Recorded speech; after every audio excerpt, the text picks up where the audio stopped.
Sa karton o di kaya sa sahig na natutulog ang ilang dayuhan sa NAIA matapos silang hindi payagang makapasok sa bansa sa iba't ibang dahilan. Ang hakbang ng mga otoridad sa paliparan sa pagtutok ni Mariz Umali. Hindi sila mga homeless na sumalampak na lang sa kung saang sulok para lang may matuluyan at matulugan. Sila yung mga tinatawag na excluded passenger na nananatili ngayon sa transit lounge area ng NAIA Terminal 1 matapos hindi pa hintulutan ng Bureau of Immigration na makapasok sa ating bansa dahil sa iba't ibang kadahilanan.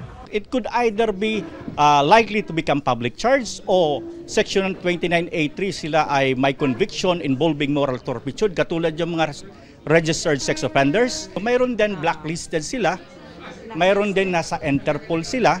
Para mabigyan ng kaunting privacy, merong mga kahoy na ginamit na pantabing sa kanila na may karatulang inadmissible passenger holding area. Pinag-iisipan na raw ng Manila International Airport Authority kung ano ang gagawin para mas mabigyan ng disenteng matutuluyan ang mga excluded passenger. We will continue to look for a more suitable location, more humanitarian. It's not acceptable that even if they are excluded passengers that they will be sleeping on cartons or sa mga sahig. Our airline should be more responsive to these matters because it is their obligation for these excluded passengers to be flown out immediately.